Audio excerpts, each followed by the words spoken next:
VortiX looks to continue his consistently dominant run here tonight in WCS Europe, and Cass looks to find relevance in the Premier League.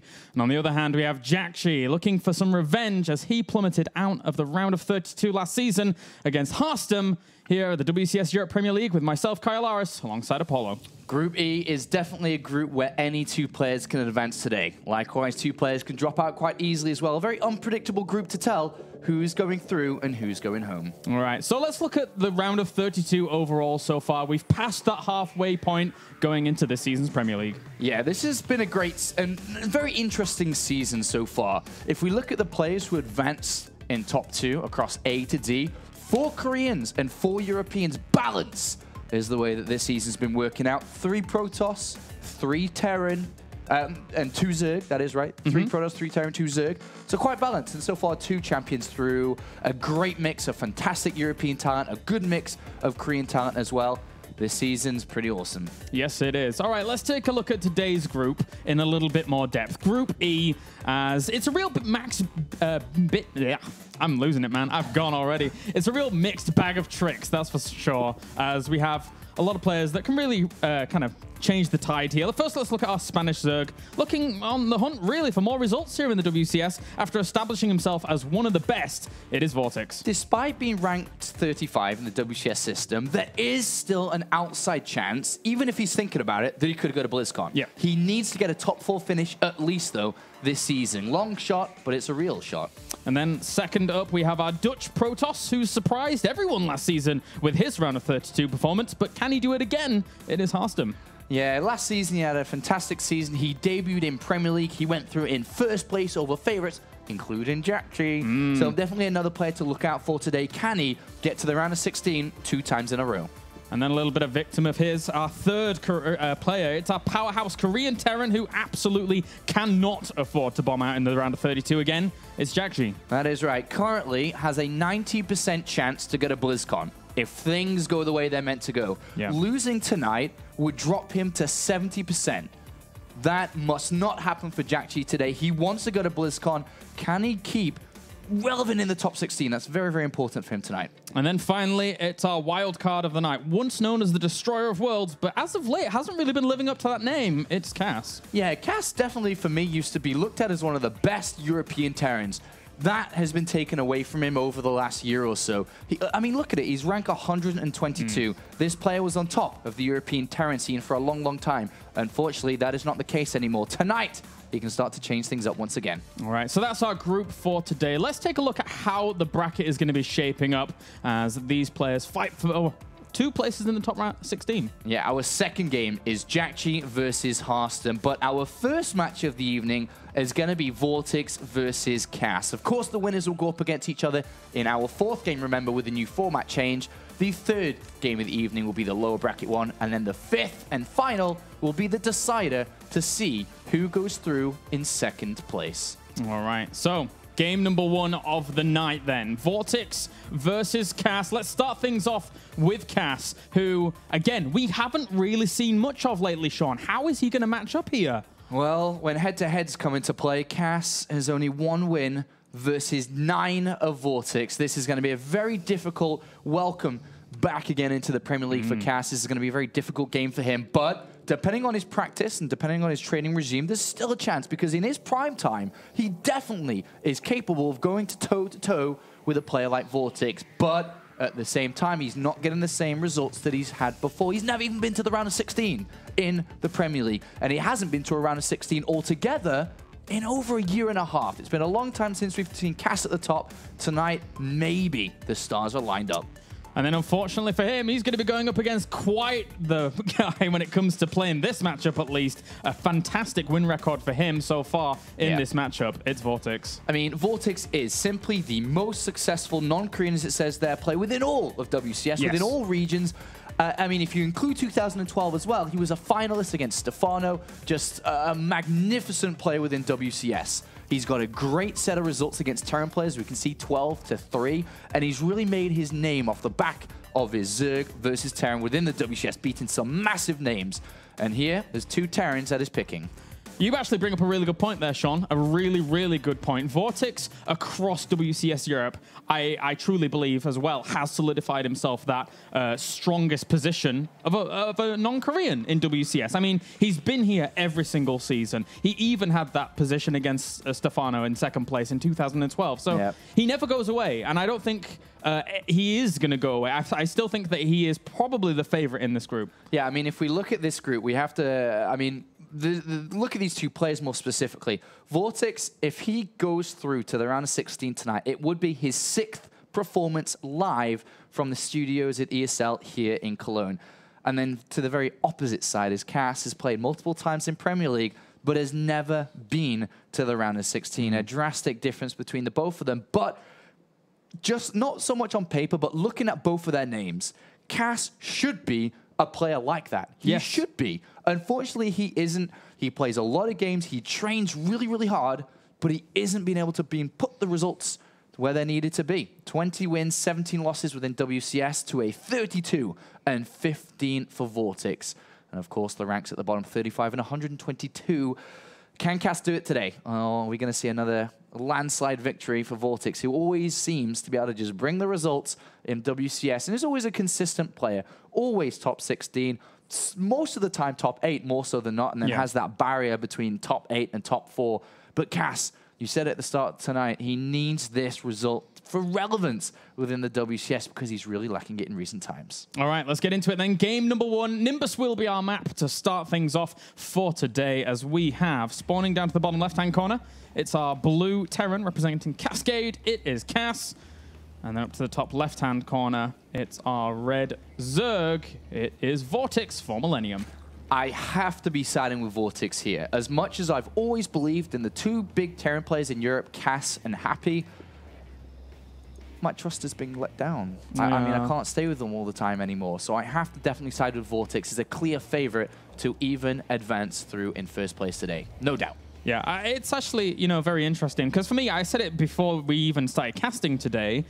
Cass, for me, whenever I hear his name, I'm like, yeah, one of the best Terrans in Europe, right? But as of late, that just hasn't been the case. He has been trumped. He has been surpassed by a lot of the Terrans here in the European scene, and that needs to be changed for Cass, because I'm sure he is so unhappy right now with his position in the European scene. Absolutely. For a player that's been playing since the start of the beta, I remember playing in Go for StarCraft and Zorkat Cups with him 4 years ago.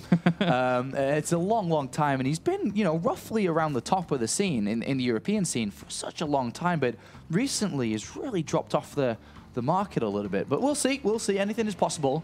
And the thing is with Cass, on the ladder, he's still a top European player. It's just in tournaments he's not able to bring these results.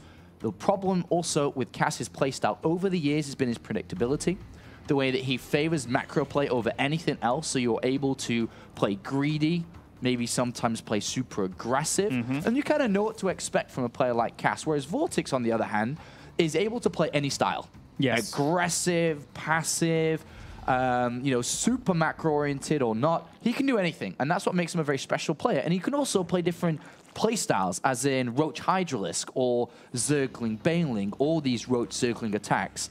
So I think VortiX has got a lot more tools to his name than Cass, who, as mentioned, just seems to be doing a lot of the same all the time, every time. Yeah, and actually that's something that our Terrans here in this group have to be super afraid of, right? Because VortiX, every time we see him in WCS Europe, he, more often than not, I would say, actually brings an aggressive flavor to this matchup. And especially in positions like this already, where VortiX goes, sees the command center first, has found his opponent fast, and then a lot of the times on smaller maps, he just goes for a Roach attack and destroys a lot of SCVs and is miles and miles ahead. Yeah. I don't know if he's willing to do that here. This is a slightly bigger map, but he might. He could do so. It's definitely something to watch when we're following his gas now. And it's so funny overall how VortiX has shaped up this year. If we think about what he's actually done, he's only really played in WCS Europe and then a DreamHack, which was in Valencia, because he is so busy outside of the game as well. But is still somehow so consistent in WCS Europe compared to most players. He tweeted earlier today that he's got a very difficult group, but he's feeling on form. He's playing well recently, so I'm definitely expecting a lot from him today.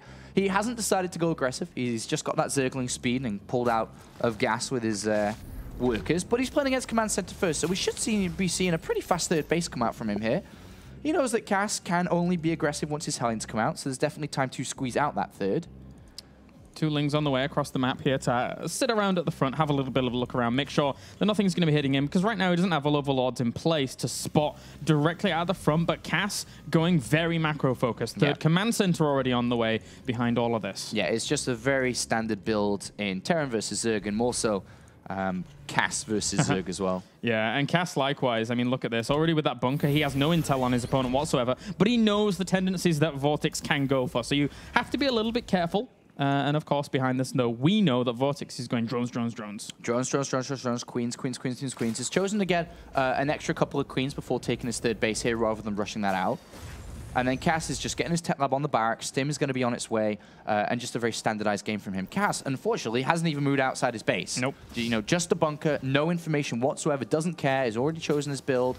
So he'll already know in his mind if it's double engineering bay or double barracks to follow this up.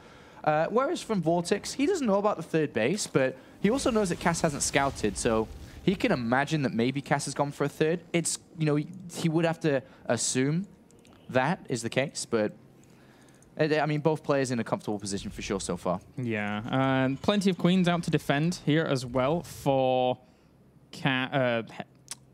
VortiX even, I should say, as he'll be able to block his ramp. And he's not transferring down to his third just yet. He has noticed Hellions, so has to be a little bit careful with that. Even saved the Zergling that spotted those Hellions, so not too terrible. Yeah, 10 Lings on the way now to join with his queens to make sure he doesn't take too many losses or anything from these Hellions. And he is back mining gas now on 2, 3 extractors, or will be very, very shortly here. So traditionally, we should be seeing the double evolution chamber come down. That is a very standardized next part of this build for VortiX. There's the first evolution chamber. There's the second one as well, timed out nicely with one another. And again, the queens are just holding the front. I mean, it's going to be very difficult for those Hellions to do really anything, but Cass is still playing a pretty greedy game. He had it on his next extra barracks before his engineering bays, but still, VortiX gets in here and sees that third command center done well in time. Yep, sees the third command center, sees the extra barracks before engineering base here as well.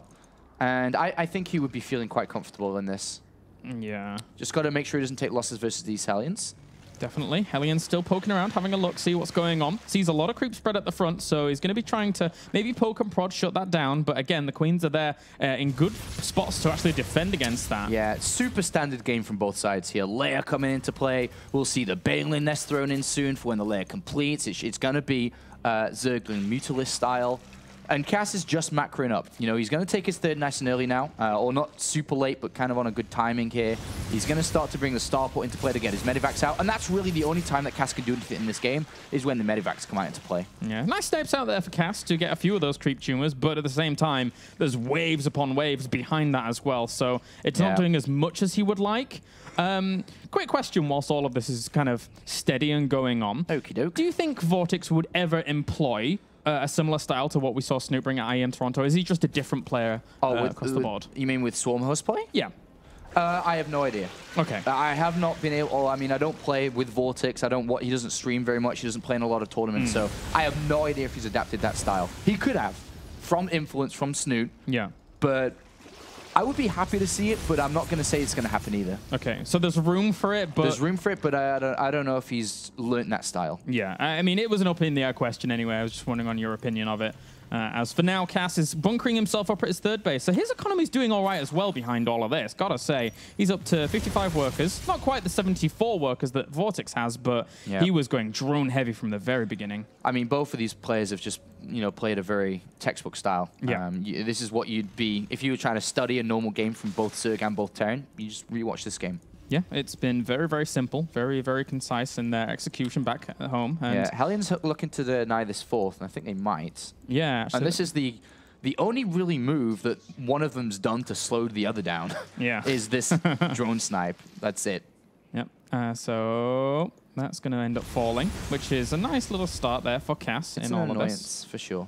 And look at that amazing, amazing amount of resources lost from both players here. Yeah, I mean, nothing's happened in this game. Creep spread is gorgeous, by the way. Yeah. But here comes Cass's first movement out. All right, what is this? And this is where they can start to divide from each other a little bit more. Yeah. Maybe a player gets the lead, maybe you know. He has to clean up the creep. But even if he does clean it up on one angle, again, Vortex can just spread it on another angle. Gotta say, during all of this, Cass's macro has been superb. Look his supply, 145. Again, a little bit supply blocked here at this point. Yeah, he's been supply blocked for quite a while, actually. That's the only big mistake he's really made. Yeah, but aside from that, this army is a strong one. A very, very strong one, with those barracks being added on there. Banelings move forwards and don't really do a whole lot at all. This is good for Cass. Yeah, this is a really, really nice little push that he's got going here. Hellbats at the front, tanking a lot of damage and forces the denial on the 4th base. Yeah, very good for Cass. Continues to push forwards. Vortex did snipe the building 4th of his opponent, but Cass was a little bit greedy to build it on slot anyway. He should have just built it next to his 3rd like he is now. Yeah. But this push has done a lot of damage. Yeah, and it can keep on going unless those Banelings get good connections, tries to pick up a lot as what he can and has to get out of there. The Mutalists will continue to chase, but overall, yeah, that was pretty nice. Yeah, there. you never want to have your 4th cancelled like this and killing all the creep. And with killing all the creep, it's going to mean that the future attacks are going to go in the same position that they were before, which is to the right of that 4th. This is a great start for Cass here. I'd definitely be liking his position if I was him. Yeah, more so than not, though, here. I like Vortex's decision to try and get up there as quickly as possible and spread the creep back. On the 4th again. Oh, God. Oh, Twice wow. now. This is a really good start. going to really limit Vortex's gas income, which, you know, basically limits his Mutalist and Baneling count. You either choose one or the other. And it has to be Banelings. You can't be low on Banelings ever. So... Definitely, very good start here from Cass, although needs to defend against this, as all of those Marines are pretty much going to die. The Mutalists focus down those medevacs very nicely, but on the left-hand side, Cass going for an alternate push and trying to clean up even more creep, which is, again, a good move. Yeah, good move. And Vortex has to be very cost-effective in every fight right now, but it's not going to be easy with too soon to finish up here for Cass. Yeah, lose himself a queen and maybe some more creep down in this middle area as well. Trying to clean it all up very, very good once again. That's a lot of Banelings moving through. Don't exactly get the connections they want, but in the end, they do push Cass away. If he gets his medevacs, this is good for Vortex. And he boosted away, and now he has no boost. That one medevac with all the units in, yeah, that goes down. This is good. This is good for Vortex. Very, very nice move once again here, as those Banelings don't do a huge amount. Zerglings without those Banelings cannot continue to pursue. Yeah, there's been, well, I definitely feel that this started really nicely for Cass. Uh-oh. You need to be careful of those. Yeah. But the last couple of fights were nice for Vortex, since what he needed. But Cass is going to take a 4th now. And the creep spread still isn't on the right-hand side of that 4th base, which is going to make the future pushes from Cass very difficult to deal with. The 4th completely uncontested, which means Cass is never going to stop building units here. And at the moment, Vortex does not have the momentum to overwhelm his opponent either, so... 4 Widow Mines were cleaned up there in the middle. A lot of damage on the Mutalist, but... Yeah, getting rid of them eventually. And Drilling Claw is going to be a long way with this as well. So it's a full bio Widow Mine style here from him. 3-3 going down. No signs of a hive just yet for Vortex. So as the timer runs down on this 3-3, so too does Vortex's ability to really start countering this army. Yeah, losing that 4th has done so much. He's only just now going to mine from his 4th base. And as I mentioned, the Mulus and Baneling count are both brought down, which means we cannot see Vortex be aggressive with Mulus at all here. Cass is going to drop the left-hand side and now move forward. Hopefully a big scam where he is to get rid of the creep and start clearing out the middle and then swing to the right-hand side. A few Mutalists find this drop on the left-hand side, so I can try and deny that. A little bit of a ling run by into the infrastructure here of Cass to try and do some damage to the economy. Just cleaning up this drop on the left. This is a big moment for Vortex. This right-hand side, very big. He must defend against this and must not take critical losses. Oh, and he's going to come in from both sides here with these Banelings. So if he can get a good angle on it, that could be okay. But there are a few Widow Mines there to deny if he goes a little bit too far. Yeah, drop on the natural as well by Cass at the top. Yeah, will be spotted eventually. He needs to get back there with a few Lings and Banelings. He has some Spine Crawlers, which will help. And the Mutalists are already well positioned, so that should be fine. Where's Cass going? He's just kind of moved out. Yeah, I think he realizes he can't actually deal anything there. With that Overlord spotting that medevac, I think it'll be very difficult with the positioning of the army right now. So, still, I must admit, the creep spread for Vortex in the middle isn't looking too pristine. Yeah, Cass is just going to wait for 200 supply, more so than attacking in too early. I don't think he wants to wait for 3-3. I think that buys a little bit too much time here for Vortex. Yeah, it's pretty much only Marines. 7 Marauders, they need to somehow actually have... Maybe some of the Marauders get hit by Banelings. That will help out quite a lot. Moves forwards a few Marines. And that was actually... Oh, okay. Good job, Widowmine. You did your job. Oh, boy. Oh, geez. That was 16 Banelings, basically. If Cass micros this well, he might be able to break this 4. Yeah, there's 28 Banelings to try and hold this off. But again, if more Widowminer connections happen like that, I don't know how he's actually going to be able to hold on. Okay, Mutalisks are going to fly in, try and snipe out one of the Widow Mines. A lot of Banelings crash in at the front. But whilst they move forwards, there's so much bio still left behind that. That's a lot of Marines left. Oh, Banelings do nothing at the back as well there. Need a couple more morphs here. 10 more Banelings. Yeah, morphing in a few. Mutalisk count's nice, but what soon 23 is going to done. I think Cass has got to just be careful. I wouldn't go in again if I was Cass. I'd clear this up, which is nice. He's got to avoid those 3 Banelings. Okay, those Banelings got some good hits in the end. Yeah, that wasn't good for Cass. He should have backed off, gone home, waited a few more seconds, then gone with everything, and he would have moved out with 3-3. All of that together. Now he's lost half of that army, and this is buying the time for Vortex. That fourth goes uncontested. The Mutalisks are able to buy some time for themselves now to be able to move around. Hive is on its way as well. Exactly. He now moves the fight up to the other side of the map and should be feeling happy. I mean, even if drop continue pressures, the Mutalisks should, unless they're really in the enemy territory, they should be able to shut those down. So Cass for now has to find extra holes because Vortex is catching up. But there's still an opportunity once Cass goes again at 200. His Thor's stuck in his main base, actually. It's kind of a little bit awkwardly funny. To the top, a little bit more right there. Oh, it's a little bit weird how he's stuck in there. Yeah. But with 3-3 done, the next couple of fights for Cass are brilliant. A 5th base is being established as well, so his army is never going to really slow down from being rebuilt up. And this is a nice pickup, by the way, this 5th base to the top right. You just saw. Very good pickup. I mean, the cool thing for Cass at this point is that as much as, you know, he did get pushed away in the middle, is that your Zerg opponent really has no other options for a 5th. Cass has got to chill, man. You don't really need to really push this. You can start to take, or it's even force your opponent into taking a fight that isn't favorable. Yeah. Just on the edge of the creep, or just on the outside of the creep is a beautiful place to be. There's Banelings everywhere. Yeah, that's what Cass has got to be careful of for sure. Yeah. There's no burrow, I don't think. Look at these 2 Thors. They can't get out because of the factory placements here, 2 of them. That's really not good. You need those there. The factory and the barracks behind it. To deter the Mutalisks, you absolutely do need those in that position. Cass, no! Uh-oh, he's going to get sandwiched if he's not careful. Oh, Baneling's coming in from every single angle, crashing into this bio, and Vortex takes a brilliant engagement. Couldn't have asked for a better engagement. Like I said, all Cass needed to do was chill, but take a good fight, but he took a bad fight there. I think the 2 Thors in there obviously would have helped out a little bit. Yeah. And now Vortex has a lead, despite Cass playing such a solid game here. It's Vortex who comes out on top. And Vortex, I gotta say, this is pretty impressive considering he did have that 4th base denied for so long. And he's been taking better fights all game, pretty much. I mean, Resources lost is almost in favor of the Zerg here when he shouldn't be the one that's as cost efficient as this is kind of making out to be. He's now freed those 2 Thors. Yeah. But overall, I'm not even sure if he can deal with this. Yeah, he lost all the medivacs in that previous fight. Good micro back there. Widow Mines are actually in there as well, but a lot of the Marines die off, and there's not actually that much bio left over here. Vortex is just running on for the victory.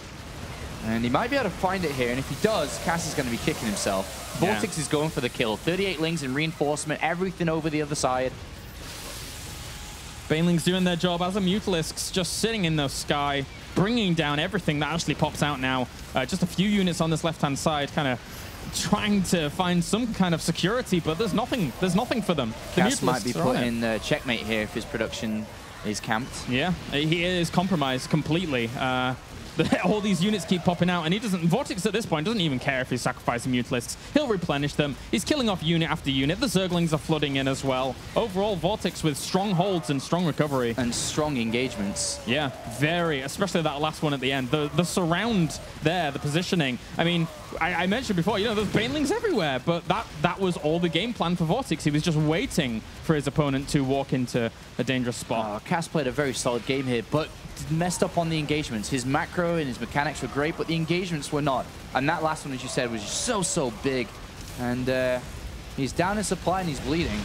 Yeah, evening up that resource loss tab here as well is Vortex. The Ultra Cavern coming in, the 3-3 upgrades coming in now, so he's going to equalize those upgrades. And he got his 5th base with the gas geysers up and running during all of this. So, you know, again, keeping the fire on his opponent's side gives him free reign back at home. If Vortex is trying to kill him off here, Cass is trying his best to survive, but with every barracks that goes down, and there have been a couple picked off already, it's going to be much harder for him to build that army consistently. He's got the money, but he doesn't have the production. Yeah, the swarm just keeps flooding in. There's really not a whole lot he can do about it at this point.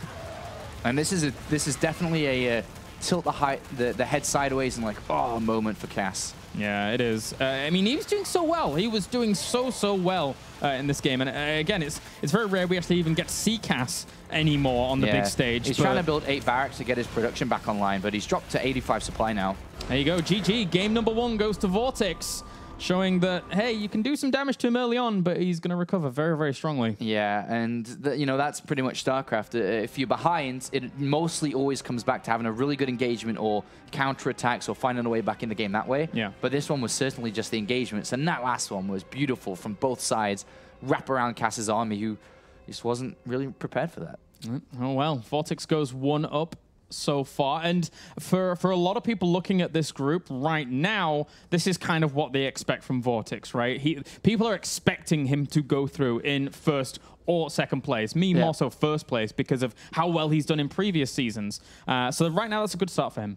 Yeah, it's a really good start for him here, and like we mentioned before, this is the most difficult game Cass could have had in this group today. I think if he'd played against JackG, he wouldn't be feeling as bad as going up against VortiX, because VortiX does have that tremendous win record versus Cass, massive win record versus Terrans as well. So all the numbers are in favor of VortiX coming into this one, and we're taking map number 1. I wouldn't be surprised if he took map number 2 as well. But one thing we can learn from that is that Cass is playing well.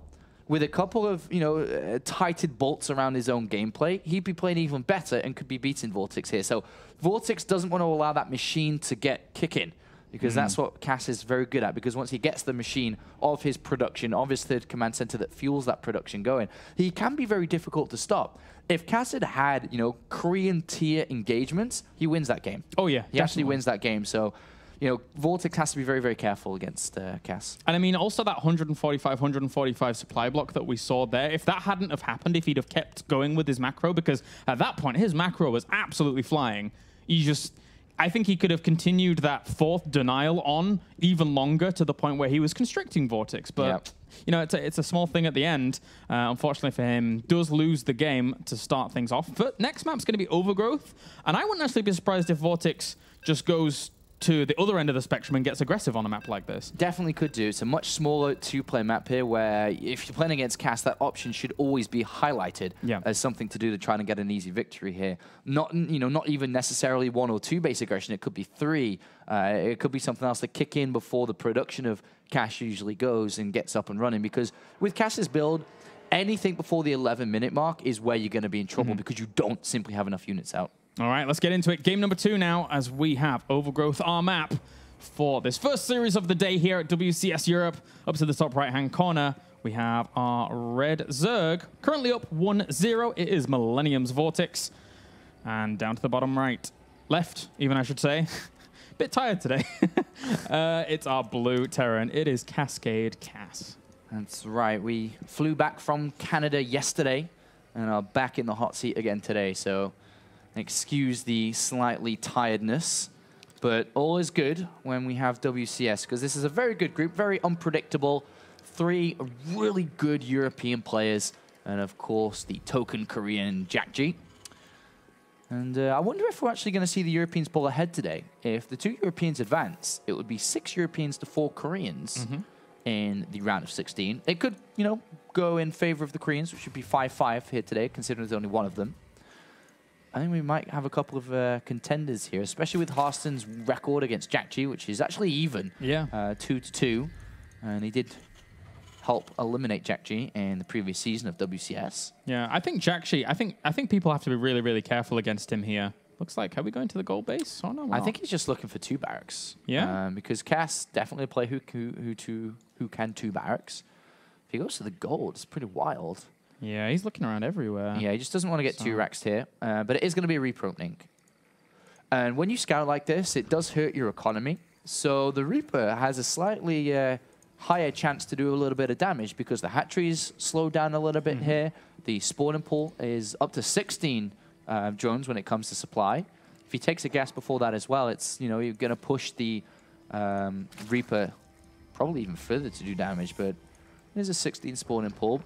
But there's definitely a window where this Reaper could get a drone kill if VortiX isn't careful. Oh, definitely. I have to completely agree, because with that drone scouting and going up to that drone number after the hatchery, you're not really compensating for the fact that the drone was out there actually scouting around and losing a little bit of economy, so your spawning pool is all that later. So Vortex, a small risk during all of this, as the SCV is now on the way over, and Reaper in just a little bit will be over there too, having a little bit of a look around. But I still do think that Vortex could go for something relatively aggressive on this map. So we'll find out in just a little bit if he is actually going to do that. Yeah, it wasn't a super fast gas to be super aggressive on time, but still could. And I think since he's seen the Reaper, it's going to be a lot harder to do so. The Reaper could scout it maybe. So I would imagine that Vortex isn't going to play too aggressive here. Yeah, okay. Well, it's just got to be careful. If it gets spotted, it's usually an easy defense. That's true. That's true. And Cass was already taking a little bit of precautions in the first game when he didn't know anything. So never mind if he actually spotted something. Reaper has to be careful. 4 Zerglings there trying to micro against it, and saves 1 Zergling at the back, making sure that he doesn't lose that. Oh, is he going to lose a Zergling? Oh, no focus fire there, but had to be careful because that Reaper was also very low. I wonder if Cass is going to play tricky. At the moment, he's just aiming towards 3 command centers. Vortex just with Zergling speed, that's it. And working up to 4 queens. Very standard game again by Vortex. And by the looks of it, we are going to see a 3rd command center again by Cass. I wonder if he puts it in the wall on the bottom or not. There was an interesting little move of a drone when he first saw that Reaper to make me think maybe he was going to go for something like a quick 3rd hatchery, but then he actually pulled it back whilst that Reaper was moving across. But ooh, Cass has chosen the starport here. Ooh, okay. Choosing the starport here, unless we see a tech lab thrown down shortly, is going to be for a Viking, then Medivac. You could try Medivac, but it's harder to make that work. So I think maybe Viking, and then after, there could be a Banshee, but we'll see. The tech lab is coming in, but it doesn't necessarily need to be for any Banshee. It could just be so you start Stim. Yeah. I think Viking would be a nice choice. If you think about how Vortex plays this matchup in general, he likes to have Overlords, well, he did in the previous match, likes to have Overlords really pushed up against his opponent base, having a look around, seeing what's going on. But there's only 1 up to the top left right now, so it's not the most amazing of efficiency for this one Viking if it was to come out, but it looks like it's going to be Banshee. Just a single Banshee here. No commitment to Cloak, though, so it's not as big of an investment. But Vortex is going to spot this quite fast here. Yep, already heading in. I wonder how far he goes in. He might turn around, but does he see the tech lab researching Stim? Does he see the 2nd gas? Oh, he's going to go quite far here. Yeah, he's going very far. It's a good scout from Vortex, and it's good to see that he's not willing... I mean, that he is willing, sorry, to sacrifice this. Because with the late 2nd gas and the 3rd CC, he just knows that he just gets queens. You don't need to rush the layer out here or anything for detection. And that gives it gives him room to get drones as well. Yeah. So right now, he's holding on at the front with this queens. As soon as he saw all of that, drones. So he's happy to just power up his economy like we saw last game with the double evolution gems also now on the way. Yeah, that's a very good scout there. And it's only a single Banshee after it got scouted here, so not even that much... damage can really be dealt with just a Banshee, a handful of Hellions here. Dumble Engineering Bay at the front here for Cass. So power behind all of this macro continues on here. Cass has built 2 Widow Mines. He only went for 4 Hellions, 2 Widow Mines. With the Hellions around that 3rd base, this could become a more potent attack, especially considering there isn't a rushed layer or spore crawlers. Yeah, and then all in all, though, the Banshee is actually now forced out spore crawlers just in case he was going up against something like Cloak. But didn't he poke in there and see that Cloak wasn't researching? Yeah, he doesn't need spore crawlers here. It's a safer option than not having, but he doesn't need them for sure. Well, getting those for the defense in the end. Unbeknownst to him, it would help out if he does see the Widow Mines, so that's kind of nice, but they're not going to be going out into the middle. Nice little weak spot here, though, from that one spore crawler. Gets himself 2 kills. That's a nice start. That is a good start, yeah. Trying to get some money worth from that Banshee. And all in all, did a queen just get hit by a Widow Mine? Something happened. I think it did, and then he had to go back and transfuse it. So that Widow Mine in the middle, not doing a huge amount, has revealed to Vortex that there are indeed Widow Mines out. So if Vortex is keeping his eye on things, he will morph in and overseer pretty fast once it's finished. It's got a lot of queens, 6. And the Banshee that isn't that expensive to build in this game has done quite a bit, really. You know, there's not super fast mining on this 3rd base. We've had a couple of drone kills on the natural and a lack of mining time. And I like this Widow Mine. It could get a lot of value from itself here. I mean, just even that is if that queen was to go down pretty big. Yeah. Thankfully, again, though, because he has 6 queens, he has energy for transfuses, which is nice. And again, the creep spread is actually doing pretty well here for VortiX. A lot of active creep tumors will start making their way across the map. If he can just kind of bust out in this middle area, he actually did kill off a couple of those creep tumors there. So that's good for Cass. Sadly, no overload on that third, so it will get planted quite easily. Mm-hmm. Ling spots that at least here for VortiX, so he knows the progression of his opponent, and he can probably anticipate exactly how his opponent's been opening in general. I mean, it is the double engineering base behind this with 1-1. He hasn't seen that just yet, but there's not a huge amount of pressure being exerted on the middle. So what else could he be doing, really? Quite a bit of damage over the last 3 or 4 hits that Wintermind's got. Yeah. But, I mean, Cass has just gone back to how he played previously, just with a bit of a twist of an opening here, which was that Banshee. But exactly the same in every other department. Yeah. Overall, Sean here, how much does that Banshee really slow him down? Not too much, or? Well, it's, for its worth, it slowed him down, yeah. I mean, he's got a couple of drone kills, 3. He's stopped the 4th from mining with that as well. Yeah. It's worth its cost here. So good job by the Banshee so far. Yes, good job by the Banshee. VortiX now just trying to hold the middle. Sees this small army with a few Hellbats and Marines and is probably not too worried about this. He has a bit of army himself. Centrifugal Hooks isn't finished up just yet, but he would like to save his creep in the middle of the map. And Banshee now dies to the top left, but this is like super big. It's done its worth. 1 kill on that Queen. Good job, Queen. Cass missing +2 armor. He did try to start both at the same time, but didn't have enough gas at that period. And has not restarted it. That is going to play a big part in this game, not having that.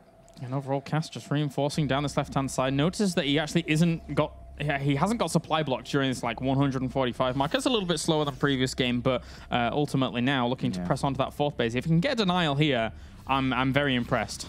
3 medivacs. He could, if he places his Widow Mines properly here to help secure his army.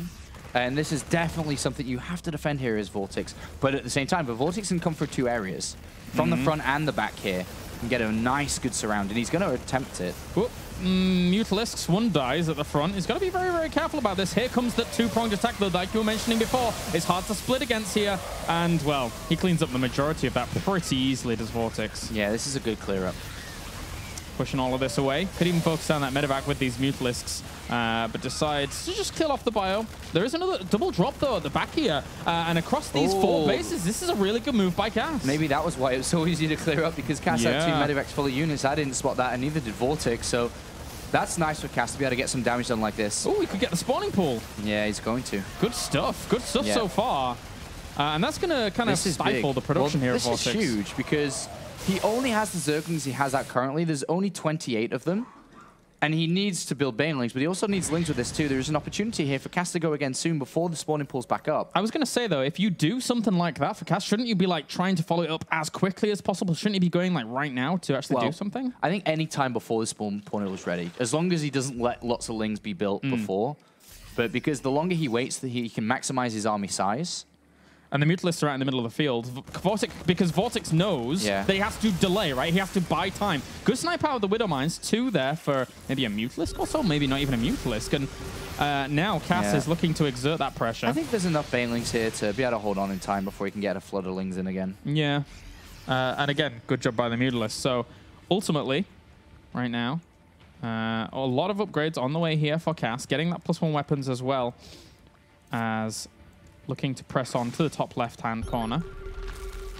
But I don't think he can do a huge amount. There's going to be how many Banelings? Almost 30 Banelings and 60 Lings now flooding out in every direction. This is going to be very, very difficult for Cass to do something. Yeah, that's the problem, because Cass has to kind of get a good attack, and he hasn't been able to reach the economy of VortiX and slow him down like he did in the previous game. But he is finding it hard to do so, so he's going to have to really rely on taking a 4th base of his own. Drilling Claws just about to finish up. There's not really many Widow Mines with this army. Yeah, there's 2 burrowed over here, but they are going to get sniped out really, really fast. So that gets cleaned up. He can't actually be sacrificing too many units against VortiX, because VortiX is setting up a trap again. He's got Lings and Banelings on the left and the center. Good engagement for VortiX. Puts him in a big, big lead here. Yeah, Scandown sees a lot of that army on the right-hand side. Forced to move back here. Sacrifices a few Lings on the front push. But there are now the Thor in with this army, which he didn't have last game because they were stuck. So Let's see how this is going to work out for Cass. Cass drops again in the main base. Like, wow. really drags VortiX out of position.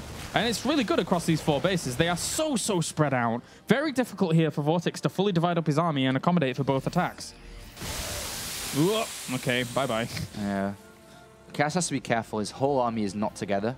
He's going to drop 2 Medivacs full inside the main again while going for this push on the left. And he has, you know, kind of denied a 5th from being used on the gold or anything. But he's on the other side. Yeah. He might be able to kill the 5th, to be honest. Yeah, he could. If he dropped right next to that and actually did some damage, that'd be nice. But at the same time, I'm wondering if he's just going into the main and looking for, like, good economical damage right there and then. And the layers there, spawning pool. Yeah. Trying to kill off some tech. A little bit of a push forwards there once again. So he's got to be careful. If Cass goes too far, but he's gonna get surrounded from behind. Okay, that one Widow Mine at the back really needs to do a lot of work, but will it do a whole lot? It gets a few Banelings, but not much as the Mutalisks as well at the top. Good clear up. Try and just destroy everything. But there is 16 Marines in the main, so as good as a clear up that was, he needs to get inside his main too. Yeah, trying to clean all of this up, but he just doesn't have any units here. All the Lings are going to trickle on back, but they need to regroup before they actually push this on. He's going to get the layer. Actually, no, he's not, because he's not focusing it down, and all the Lings are going to destroy that as well. You know, equal trade-offs here. Equal trade-offs. Both, I mean, VortiX is dealing very well with Cass's pushes, but Cass keeps on dropping, dealing damage as well. 4th base is up for Cass, and you have to start favoring Cass now from this point onwards because they're so similar in supply, but he has a better set of upgrades too. Ooh. And even catching loose units in the middle there. If Cass rebuilds up to close, well, I mean, he's rebuilding fast, 175 already, and goes again. The only problem is VortiX does need to start thinking about his 5th. Yeah. Which on the right-hand side now does start to want to maybe mine over there a little bit more. And overall, I'm impressed at the shutdowns in the main base from Cass to VortiX because he's lost a lot of mining time on the gases gas. there. Yeah, exactly, gas. Yeah. And that's actually very important. Definitely. Oh, this poor Medevac's going to get caught off guard. That's a lot of Mutalisks. Jeez, he has 28 Mutalisks at this point. Yeah, no more Mutalisks for this game, I think. Just the Banelings. Yeah.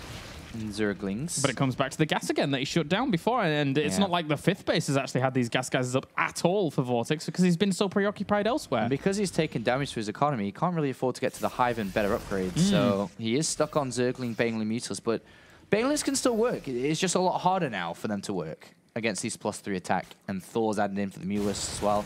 Oh, Cass has found this 5th, or not really found it per se, but got close to it. Yeah, small force is going to deny that. He's going to try and go for it. This is a big win for Cass if he gets it. Mutalisks should be able to shut it down. It's going to be very, very close. No, they do not actually get that bio. Nice win. And that, he knows where all the Mutalisks are now, so he was going to push onto the 4th base, but realized he got it cleaned up a little bit too quickly, and then decided to back out. And this is really showing the beauty of Cass's play. You know, he can build a big army pretty fast. Yeah, yeah. Double drops again to the main or to the 5th. And it never stops. At this point, VortiX should be kind of fully realizing that, hey, maybe that's going to happen again. And he actually is moving over there with his Mutalisks already. Yeah, he's predicting that now. Yeah. He's becoming a little bit too predictable. Yeah, that's very, very good there so by now VortiX. If the Mutalisks, can he? Actually, he's going to use the Mutalisks aggressively to get to the extra bases. But if he does that, isn't he sacrificing a lot at the top left? Yeah, he's got to make sure he kills off the Marines with the Banelings he has. He's got to be very, very careful about how he's going to do this. He gets the missile turrets down here as well. Only has, well, he still has 27 Mutalisks. The Banelings at the back here try and do a little bit of damage to this bio. Cass is pushing on, though. He has some bio left over. He's going to get that hatchery at the cost of a planetary down to the bottom left. Yeah, I wonder if that was worth it here, because Cass has got a lot of money in the bank, a lot of orbitals around. I think he's just assessed the situation. Was like, well, you've killed off so much of my gas all game long that... Yeah, the Mutalisks are great now. This is a lot of damage dealt. He's got to be so careful not to overly take damage on the other side. Baneling's going to try and push away this bio army once again here, but Good Focus Fire doesn't micro back though as well as he would like to. All the bio's going to die off. How many Mutalisks does he have left? 20 still on the map. Yeah. Cass needs to save... Oh, he should have picked up both floors there. Just needs to get these Medivacs back home safe. If those Mutalisks can intercept those dropships coming back... It's a big, big win. Yeah, because that's expensive. Should be going for it. He's going to look for them. Slight left. Oh, good move. Oh, okay. Oh, and a Thor as well. Nice. Yeah, that was very nice. All right, so good moves by VortiX. He's really anticipating his opponent's moves now. A little bit earlier on, taking the drop damage was not the greatest thing, but with him anticipating his opponent's drop positioning almost everywhere now on the offense as well as the defense running away, this is not too bad here for VortiX. Yeah, the Mutalisks are worth their weight in gold right now, as long as he doesn't lose them. I mean, they've done so much damage now. the 5th, a 4th command center, or should I say 2nd command center with the 5th base one. A couple of barracks on this right-hand side. Cass is mining again, though. VortiX doesn't want to allow Cass to climb back up high in supply. He's at 180 already. And at this point in the game, creep spread's pretty good considering it's this point in the game. Yeah, and it is 3-3 against the 2-2 right now. Nice counter. Yeah, he's doing well, actually, trying to just hold Cass back for the longest time. Yeah. And Cass's income is waning, so this base is very important on the left-hand side. Because the creep spread's so good, it will mean that a good engagement is possible from VortiX despite being down in supply. But look at Cass's army, man. It's like a line of ants, a conga line of Marines. Yeah, man, they're on the warpath. He just needs to clean over on this left-hand side base as the links continue on, but he keeps getting pinned back. VortiX is saying, well, no, it's time for my turn to just keep us on assaulting. Yeah, and he's going to get that medevac too, or at least try to. Missile turrets go, as will the bio. All right, Cass is pushing. If a good surround needs to be here. And he's splitting up a little bit, which is strong. How many banelings does he have? 25? I don't know if that's enough to actually counter this. Yeah, he needs a Mutalisk in this too, I think. Yeah, but the Mutalisk is just deciding to go for a command center.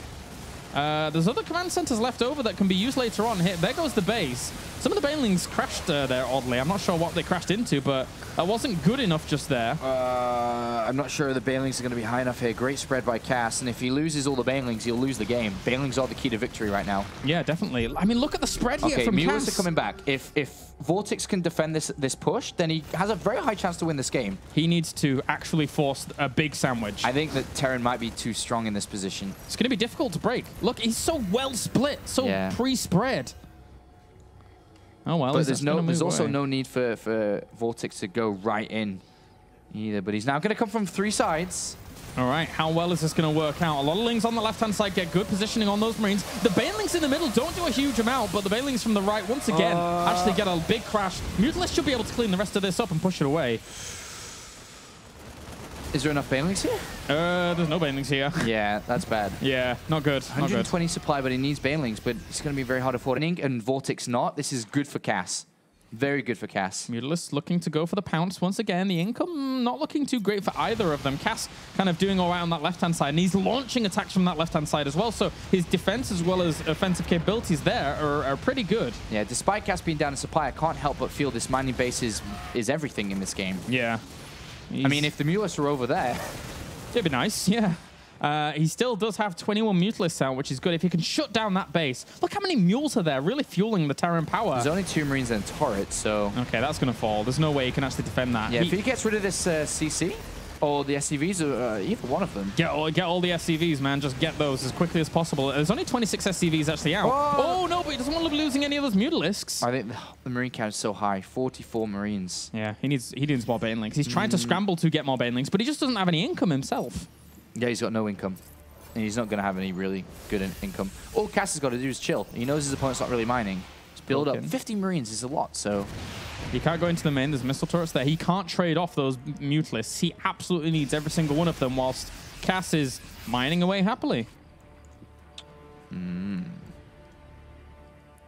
Yeah, this game is not looking good for VortiX. I wonder if he had Burrow or something like that, like a trick, then yes, the bands can get the right connections, but without that...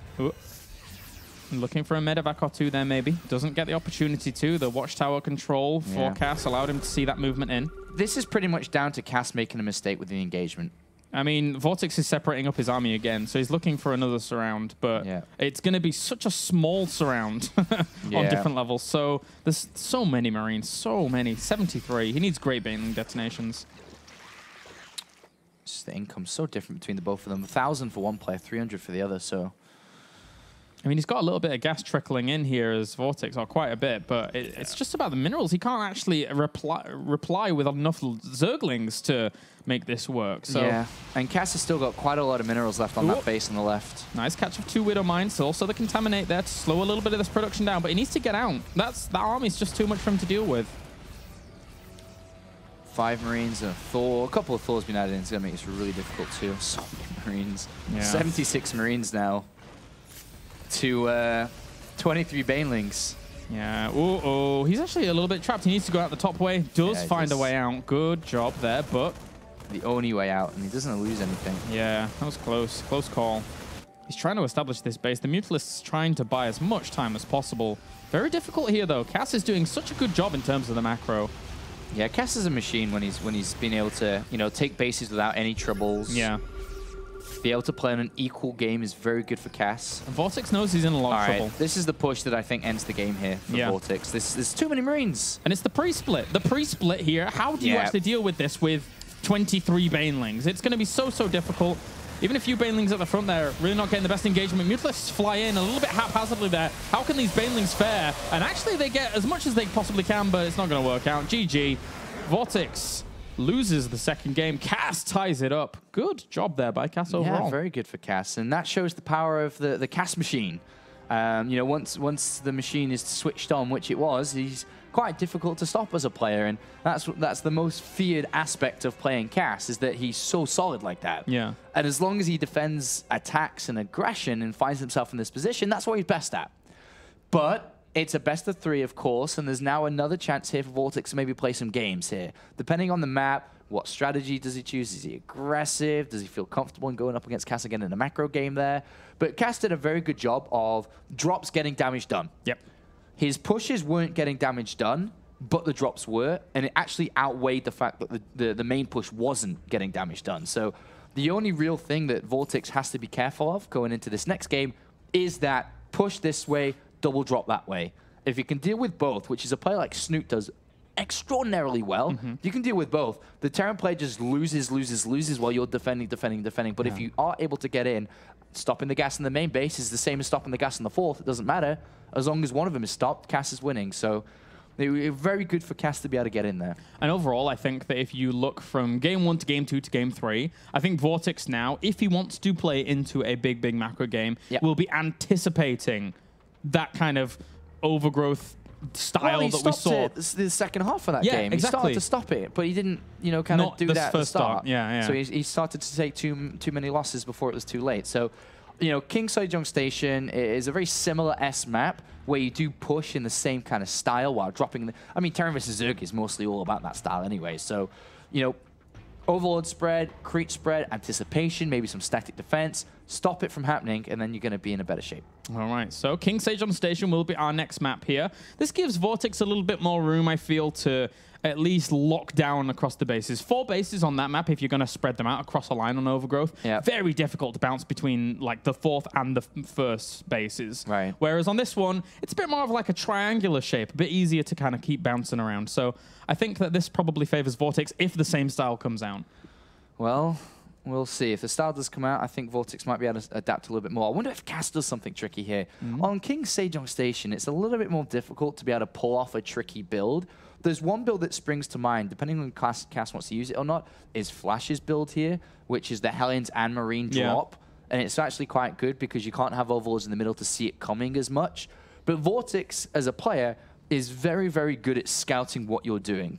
He's always been very good at this, actually. Being able to get the Overlords in always at the right time, always seeing what's going on. He saw what was going on in the last game and didn't really take damage versus the Hellion Banshee as much. But we'll see if Cass wants to do that build. For Cass, though, that's not something he does very often. He doesn't want to risk changing up what he's best at to give you a chance to do well. He's just happy saying, all right, don't die versus an all-in, and I'm going to get to the position I want to be in, and then I'm going to steamroll you.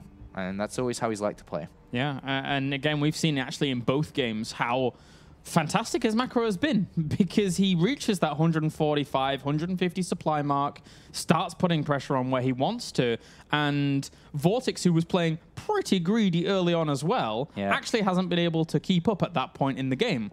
So that shows the level at which Cass pushes his macro, and I think a lot of Russian Terrans in general have that same kind of feel to their game. It's a very Russian-esque thing to see, and they always do so well with it.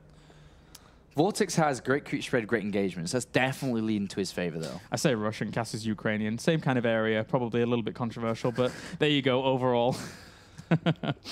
Eastern European style. Actually, that's I mean, back in the Brood War style, Brood War days, the Eastern Europeans were so very good at StarCraft. Like Brathok was a player, used to play a lot. Definitely very good. Cass did ask for 2 minutes, which is why you may be wondering why we're blabbering on a little bit here. Of course, respect to the player. And then we'll jump in straight away. He is ready now, so we're going to be loading in very, very shortly here. But it is tied apiece, and Cass is playing better than expected today.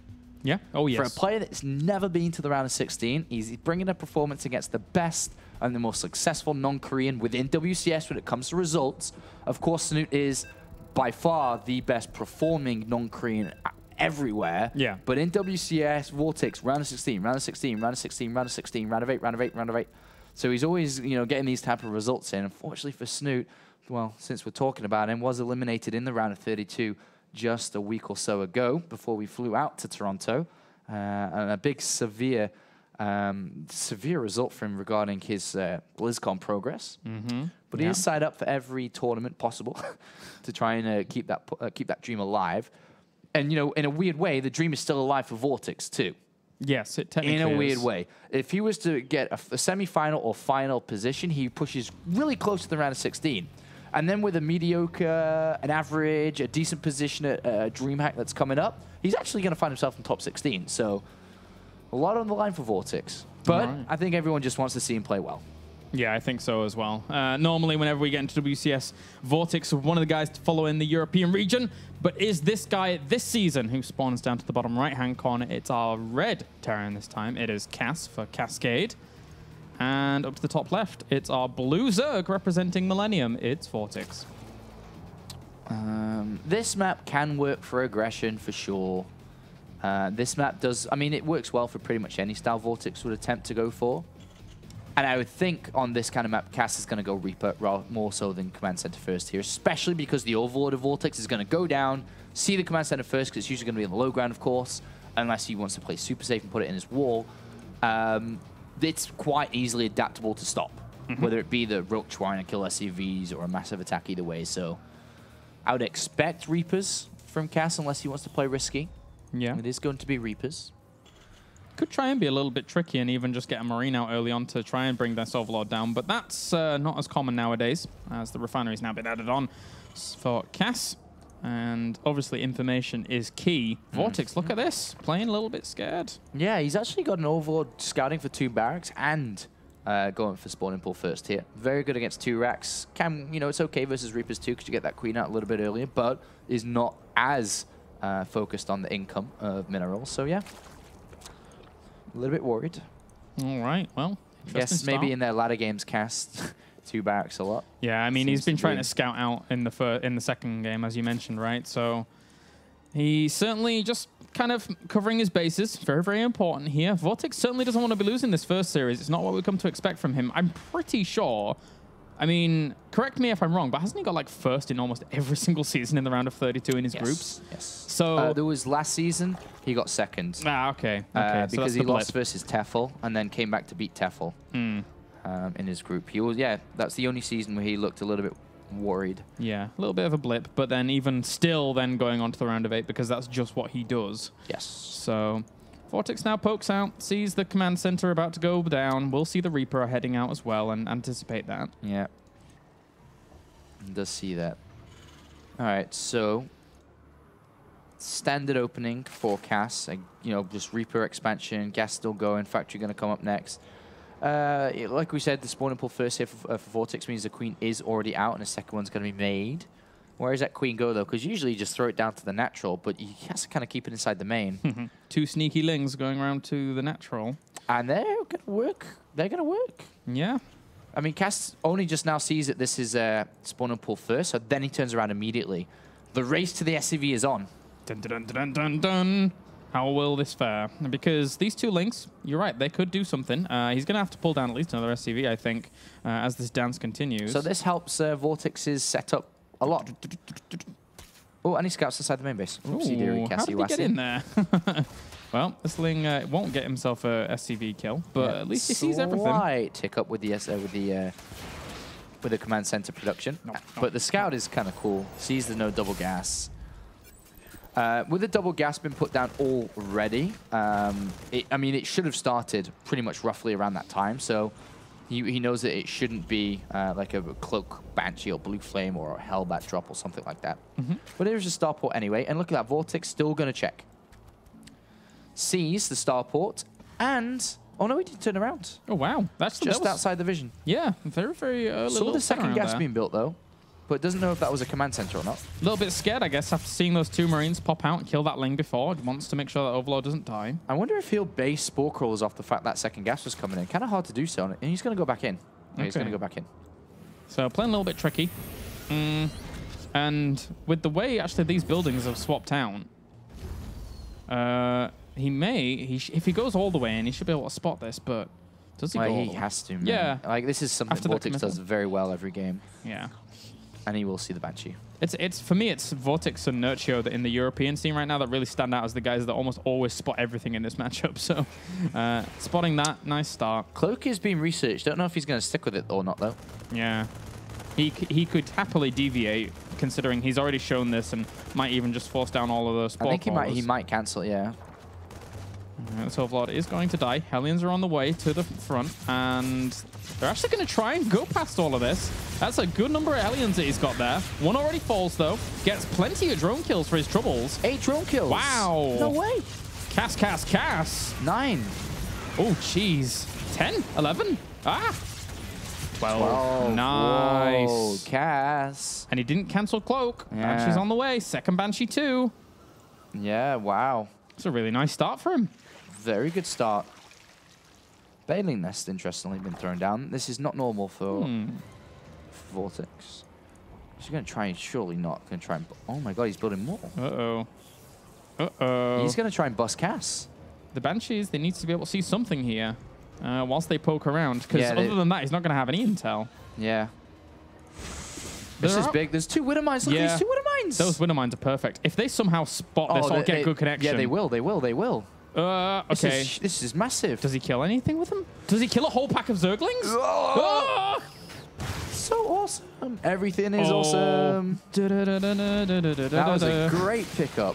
I can't believe he actually just got that. There's 6 Zerglings extra to take away from the punch of this army. 10 Bailings getting morphed in, and Cass not really building any extra defense right now, so as awesome as that was... Oh, no. A second Widowmine is going to get some more. And a Banshee sees all these links. Cass needs to turn around. Oh, my. He's coming back. Oh, he sends 1 Zergling forward. So clever. Oh, even cleverer was the Burrow on Burrow. Yeah, that was brilliant. There's the other Widowmine, though. There is the other Widowmine. The first Widowmine got a lot more. And what was that? A Zergling? Single Zergling. Okay. Here it comes. The Banshee's going to need to get back. I mean, you have 7 Marines as well as those 2 Widowmines at the back, but they're really not going to do a whole lot. He now breaks through. Banshees, where are you? You need to do a lot of work yourselves. You can actually start focusing down those Banelings. No! Not the rocks! Not the plates! Not the... Well, okay, now he breaks through. Jeez, give me a heart attack. It's not defended yet. No, that's a lot of Lings on the way. Some of the SCVs are very weak as well. He needs to complete the wall again. Oh, great catch there. But the Widowmines, again, both active. Did he get a lot of Lings on the way through? 4 Lings with the first one, 1 with the other, but the wall's back up. Those Widowmines, like, they have killed so many Zerglings pushing through here. Around 14 extra Zerglings going down. Imagine if they were with that initial push. And the Banshees are going to spot the morphing Banelings. Oh, gee, he can go to work. He can just go to work. Cass could go to the winner's game here. 1-1 started, Stim on the way. A tank. Oh, these Banelings aren't going to do anything. Look how many free kills he's getting. Yeah. This is brilliant for Cass. He might be able to break down the supply depot, maybe. Second one. No, the siege tank shuts it down. And the Widowmine gets another kill. 12 on that one in the front, and then 6 on the other. 18 Zergling kills. And Cass is in really good shape right now. All down to the Lings that the Hellions that darted through. These 2 Widowmines are actually brilliant. I am so impressed by Cass right now. Yeah, they've done a lot for him this game. Last game, they were more so with just around the middle of the map. I guess they serve the same purpose if VortiX was to be aggressive. Yeah, but because of the layout of this map, they just shut down this huge avenue where he can't actually push down. 3 more drone kills. Oh, Cass, man. What a game he is playing. He's got 8 Marines going to drop on his opponent's 3rd, which has not been spotted again. And, well, we see VortiX heavily droning and not thinking too much about defense. And let me remind the audience out there, this is against a Zerg who has an 80% win record in this matchup in WCS, 12-3. Yeah. And Cass is a guy that we haven't seen for ages, and is doing brilliantly in this 3rd game, in this series. Well, it's great to see actually Cass doing well again. Yes, it is. And right now he's on the highway to the winners match in this group. A brilliant start from him. Even just killing this gas, because why not? I mean, he has the ability to do it. He's now going to work on this drone line with some Marines as well. There's 7 Banelings and a few more Zerglings that need to come back and deal with this. Good focus fire on one Baneling, gets out as well. While 3 tanks, a handful of Marines, 1-1 and combat shields, and Medivac soon to be is building back at home. Found a weak spot with no detection as well. And he has so much energy on these Banshees. They can stay in out of detection range, kill off Banelings so that the Marines can come in again. Lovely play, lovely stuff. Lovely jubbly. Yeah, really, really good here for Cass. The next push, he's doing so much damage with the Banshees and this Medivac, but this next push, I don't think is actually stoppable. Yeah. He's done that much damage. You're completely right. Like 4 tanks, he can even bring those Widow Mines with him. Even before Medivacs are ready here, he doesn't give a damn. He's moving out anyway. And this attack, I don't see him being stopped. Yeah, 3rd extra command center. I mean, the Spire has only just started now. He doesn't even know about this push moving out into the middle, and he's about to get a rude awakening. When he sees this, I mean, you look through his vision, and all you like, okay, please stop, please stop. Why won't this army stop? No! I thought it could be 1 tank and a couple of Marines, but it's actually 4 and a handful. That's brutal. Cass has played a superb game number 3 against VortiX, and now VortiX is looking at the losers match here in Group E. Yeah, Cass covers the ramp here, so any Brainlings that come close are going to get blown to pieces. Beautiful. He's giving me Terrangasms right now. GG. Cass advances onto the winner's game after a blistering series there against VortiX. Yeah, very good play from Cass, and I think that just shouts to everyone else in the group that unless you stop this guy early, or if you even try, you could get stopped, that this player isn't going to be stopped too easily today. Good performances from Cass, and he goes to the winner's match. Yeah, so very, very well done for him. A guy who's come into this group as, to be fair, the wild card out of these 4 players. Now moves on in flying colors. But that means now we have our second series of the day. Yeah, the second series here is becoming a budding rivalry between Harston and JackG. They've played against each other a whole bunch in many a different tournament, and currently they're tied 2 apiece. But it is JackG who's looking for revenge on Harston, who helped eliminate him from Season 2 in the round of 32. It's a new chance here for JackG to get that. Yeah, it's going to be a good series. So join us after the break when we have some PvT action on the way here from WCS.